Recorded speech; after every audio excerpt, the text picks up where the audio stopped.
Okay, so now I'm going to talk about the Bronsted Lowry theory of acids and bases. So, what is this theory all about? Well, firstly, I want to say that this theory defines acids and bases in terms of their ability to either lose or gain hydrogen ions, which are also known as protons. So, what is an acid according to the Bronsted Lowry theory? Well, according to this theory, a Bronsted Lowry acid is a substance which donates protons, and correspondingly, a Bronsted Lowry base is a substance which accepts protons. There are some other definitions that comes along with this theory, namely a conjugate base, which is basically what is formed when an acid loses a proton, and a conjugate acid, which is what is formed when a base gains a proton. So these are some terms that you have to be familiar with in order to appreciate and understand the Bronsted Lowry theory. So to demonstrate this theory, I want to show you this example of the ionization of hydrogen chloride. When you add hydrogen chloride to water, this is the reaction that takes place. As you can see here, it is represented down here as an equation, and up here, we're using molecular models to represent what's happening in this reaction. And you'll notice that what's happening here is that a hydrogen ion is being transferred from the hydrogen chloride to the water. So, based on the Bronsted-Lowry definition, the hydrogen chloride will be playing the role of the acid because it's donating the proton to the water, which, according to the Bronsted-Lowry definition, will be playing the role of the base because it's accepting the proton from the acid. As a result of this hydrogen ion transfer, we have these two products formed.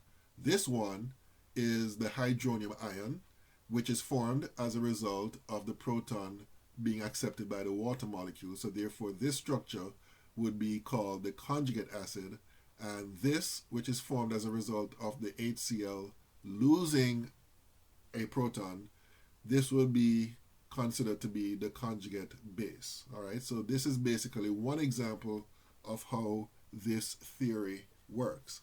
So you could be given a question like this, where you're given an acid-base reaction and you're asked to identify what's the acid, what's the base, what's the conjugate acid, and what's the conjugate base. So in order for us to answer this question, we have to look at this very carefully. We have to look at the changes occurring as you go from left to right.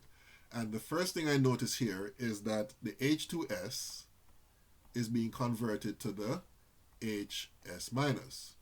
So therefore, obviously, in order for this reaction to take place, a hydrogen ion is being lost. So therefore, the H2S is considered to be the acid in this reaction, and the HS minus is considered to be the base in this reaction, or I should say the conjugate base in this reaction, all right, because it is formed as a result of the loss of the hydrogen ion, all right. On the other hand, the ammonia is converted to the ammonium, and in order for this to happen, obviously, the ammonia would have to gain a hydrogen ion. So therefore, the ammonia is considered to be the base in this reaction, and the ammonium is considered to be the conjugate acid in this reaction. All right, so this is an example of a question where you could be given the reaction and you're to use the theory to identify what's the acid and what's the base. Okay, so why is it important for us to know about the Bronsted-Lowry theory? Well, it's important for several reasons, a whole host of reasons, in fact. I'm only going to mention two here. The first one is that it's important for us to understand the concept of pH, which is a scale that is used to measure the acidity of an aqueous solution. So that's one important reason. And pH, as you're going to see in your chemistry courses, is very important when it comes to understanding certain reactions and mechanisms and so on. The second reason is that it is important for us to understand the Bronsted-Lowry theory in order to understand how buffer solutions work. Buffer solutions are basically solutions which resist changes in pH when you add a small amount of acid or base to it. In order for you to understand how the buffer works, you have to understand the fundamentals of the Bronsted-Lowry theory.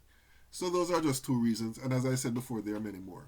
Okay, so that's the end of my discussion of the Bronsted-Lowry theory today.